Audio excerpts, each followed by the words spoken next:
नमस्कार, मैं हूं कंचना झा। आप देख रहे हैं हिमालय टीवी यूट्यूब चैनल और आज एक बार फिर से मैं बात कुछ राजनीति की ही करूंगी। आज जैसे ही प्रतिनिधि सभा की बैठक शुरू हुई तो आकस्मिक समय लेते हुए कांग्रेस सांसद निष्कल राय ने सभापति से रूलिंग की मांग की। नीति तथा कार्यक्रम पर चर्चा चल रही होने के कारण पहले भी प्रधानमंत्री की उपस्थिति की मांग की गई थी। नीति तथा कार्यक्रम पर उठाए गए प्रश्नों का उत्तर देने का कार्यसूची में प्रावधान है और प्रश्न का उत्तर प्रधानमंत्री द्वारा दिया जाता रहा है, लेकिन प्रधानमंत्री आज सभा में उपस्थित नहीं है। इसका संसद में जोरदार विरोध हुआ है और संसद कुछ समय के लिए स्थगित कर दी गई है। संसद स्थगित होने से पहले ही राय ने कहा, कल हुई प्रतिनिधि सभा की बैठक में हमारे दल के नेता प्रधानमंत्री के स्वास्थ्य को लेकर चिंता व्यक्त करते हुए सदन के माध्यम से पूरे नेपाली नागरिकों को जानकारी देने की मांग की गई थी।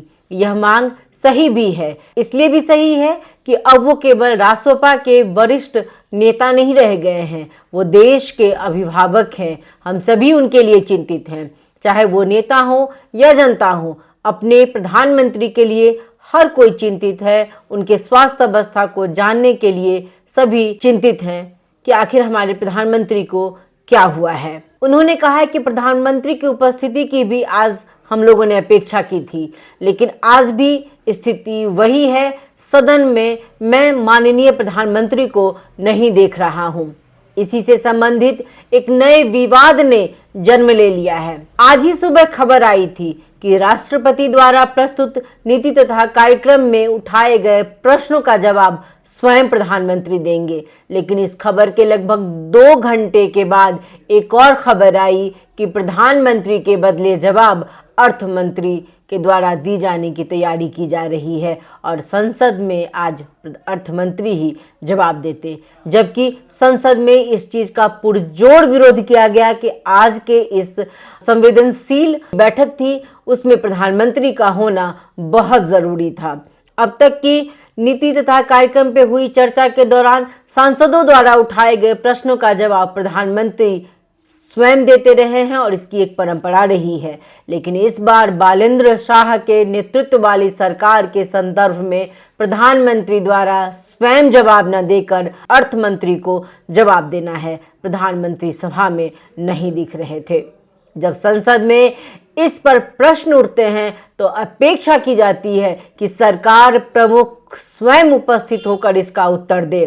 उनका इस तरह संसद में नहीं आना और भी बहुत से प्रश्नों को जन्म देता है। बाजार में बहुत तरह की अफवाहें हैं, हल्ला है, इसका जवाब उन्हें स्वयं देना होगा। प्रधानमंत्री को लेकर प्रश्न उठाए जा रहे हैं तो इसका उन्हें जवाब देना चाहिए, ताकि लोगों को जो संदेह है उनके प्रति वो हट जाए। लोग खुलकर बोल रहे हैं कि प्रधानमंत्री इसलिए नहीं बोलते हैं क्योंकि वो नशा का सेवन करते हैं। लेकिन असल में बात क्या है ये तो वही कह सकते हैं। अब सोमवार यानी बैसाख 28 गते की बात करें, संघीय संसद के संयुक्त सदन में राष्ट्रपति रामचंद्र पौडेल द्वारा आगामी आर्थिक वर्ष की नीति तथा कार्यक्रम प्रस्तुत किया गया। राष्ट्रपति पौडेल ने लगभग 1 घंटे का समय लिया इस नीति तथा कार्यक्रम को पढ़ने में। इस 1 घंटे के दौरान प्रधानमंत्री बालेंद्र शाह सभा में नजर नहीं आए। वो हॉल से बाहर जा चुके थे, उनकी कुर्सी खाली नजर आई। उन्हें बाहर निकलता देखा गया। बिना कुछ कहे संसद से बाहर चले जाना ये कहां तक उचित था। इस बात को लेकर भी वो आलोचना का केंद्र बने हुए हैं। ऐसा नहीं है कि सभी उनकी आलोचना ही कर रहे हैं। उनके पक्ष के लोग ने तो फेसबुक पर स्टेटस भी लिखा कि उनकी स्वास्थ्य अवस्था ठीक नहीं थी, जिसके कारण वो बाहर निकले, लेकिन कुछ ही देर बाद वह पोस्ट डिलीट कर दिया गया। प्रधानमंत्री जिस तेवर से निकले थे, जो उनमें ऊर्जा दिखाई दे रही थी, उससे कहीं से भी ये नहीं लग रहा था कि वो बीमार हैं या उनकी तबीयत खराब थी। प्रश्न तो यहाँ भी उठता है कि क्या सच में उनकी तबीयत बिगड़ गई थी? अगर हाँ, तो जनता में चिंता स्वाभाविक है कि आखिर क्या हुआ हमारे प्रधानमंत्री को, लेकिन खुलकर कुछ सामने नहीं आया। आम जनता से लेकर विज्ञों ने भी इस बात की ओर इशारा किया कि प्रधानमंत्री का रवैया संसदीय गरिमा के विपरीत था। संसद में राष्ट्रपति का होना, उनके द्वारा नीति तथा कार्यक्रम को प्रस्तुत करना, उस वक्त सदन में उपस्थित सभी सांसदों द्वारा उनके प्रति आभार प्रकट करना, व्यक्ति का सम्मान करना, ये बहुत जरूरी है। हम उस देश के वासी हैं जहां शांति का पाठ पढ़ाया जाता है, बड़ों के आदर मान सम्मान की बात की जाती है। तो बाकी मंत्री और सांसद वहां बैठकर नीति तथा कार्यक्रम सुन रहे थे, लेकिन देश का प्रधानमंत्री इस गंभीर सेशन में सदन से गायब थे। उनका सदन से गायब होना या नीति तथा कार्यक्रम प्रस्तुत होने के दौरान संसद से उठकर बाहर चले जाना कई सवालों को खड़ा करता है। संसदीय अभ्यास में यह अपेक्षा की जाती है कि सरकार का प्रमुख, जो स्वयं नीति निर्माण का केंद्र होता है, वह इस प्रक्रिया के दौरान पूरी गंभीरता और अपनी उपस्थिति बनाए रखे। ऐसा न करना संसदीय गरिमा के विपरीत माना जा सकता है। हाँ, ये हो सकता है कि व्यक्तिगत रूप से उन्हें कोई पसंद नहीं आए, लेकिन पद का सम्मान तो करना ही होगा। और इसकी गहराई में अगर जाते हैं तो बात संवैधानिक शिष्टाचार की है, क्योंकि राष्ट्रपति द्वारा प्रस्तुत नीति तथा कार्यक्रम को सरकार की सामूहिक जिम्मेदारी के रूप में देखा जाता है। ऐसे में प्रधानमंत्री की अनुपस्थिति यह संकेत दे सकती है कि या तो वे उस दस्तावेज से असहमत हैं या फिर इस प्रक्रिया को पर्याप्त महत्व नहीं दे रहे हैं। लेकिन दोनों ही स्थितियों में राजनीतिक दृष्टि से यह असहज मानी जाती है। वैसे हमारे प्रधानमंत्री लीक से थोड़ा हटकर चलते हैं, पुरानी परंपराओं को तोड़ते हुए निकलते हैं। संसदीय प्रणाली में परंपरा रही है कि प्रधानमंत्री बनने के बाद प्रधानमंत्री राष्ट्र को संबोधन करते हैं, लेकिन उस परंपरा को तोड़ते हुए उन्होंने संबोधन नहीं किया। अब अभी नीति तथा कार्यक्रम को लेकर प्रश्नों का जवाब देने की परंपरा में प्रधानमंत्री का काम है। उन्होंने इसे तोड़ते हुए इसे अर्थ मंत्री की जिम्मेदारी में दे दिया है। अच्छी बात है, लीक से हटकर चलना, परंपराओं को तोड़ना, लेकिन जहां शिष्टाचार ही खत्म हो जाए, आदर मान सम्मान ही खत्म हो जाए, जहां आपकी प्रस्तुति में अहंग और अहंकार दिखे, तो इस बदलते समय को क्या कहा जाए? यह कौन सा रूप लेगा, फिलहाल कोई नहीं जानता। आपकी आलोचना चौतरफी हो रही है। आपका संभल कर कदम उठाना बहुत ज़रूरी है, क्योंकि जनता सब जानती है और समय पर बदला भी लेती है। क्योंकि हमारे लिए यह जानना ज़रूरी है कि नेपाल की संसदीय परंपरा और लोकतांत्रिक मर्यादा के संदर्भ में राष्ट्रपति द्वारा संसद में प्रस्तुत किए जाने वाला नीति तथा कार्यक्रम का विशेष महत्व होता है।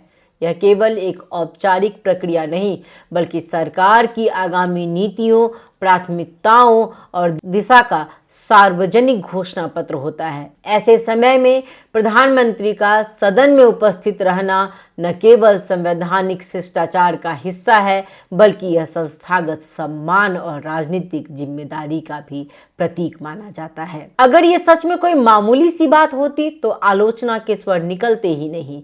प्रत्येक दल ने प्रधानमंत्री के उस दिन के रवैयों को लेकर और आज का जो उनका रवैया है उसको लेकर के अपनी आवाज उठाई है। उस दिन का उनका व्यवहार, जो वो राष्ट्रपति अपनी बात रख रहे थे, नीति तथा कार्यक्रम को प्रस्तुत कर रहे थे और प्रधानमंत्री वहां से बाहर निकल गए, उसके लिए सबसे पहले प्रमुख विपक्ष नेताओं ने इसे संसदीय परंपरा के खिलाफ बताया।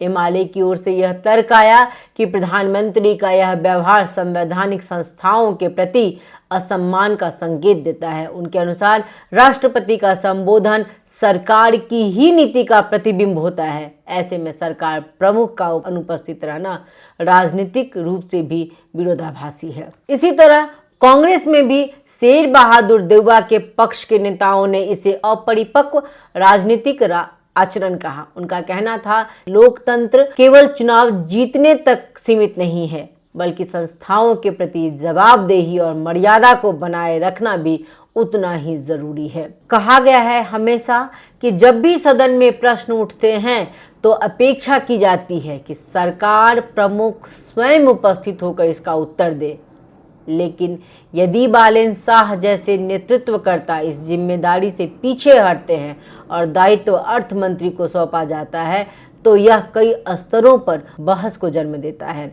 प्रधानमंत्री कम बोलते हैं, ज़्यादा नहीं बोलना चाहते हैं, ये उनका निजी मामला है। लेकिन जब जनता आपसे प्रश्न पूछती है, संसद में प्रश्नों के बौछार लगाए जाते हैं, तो आपकी नैतिक जिम्मेदारी बनती है कि आप उसका जवाब दें। संवाद करना जरूरी है। आप अपनी जनता से अपने संसद में सांसदों द्वारा उठाए गए प्रश्नों पर जवाब जरूर दें, संवाद जरूर करें। बहुत बहुत धन्यवाद। नमस्कार।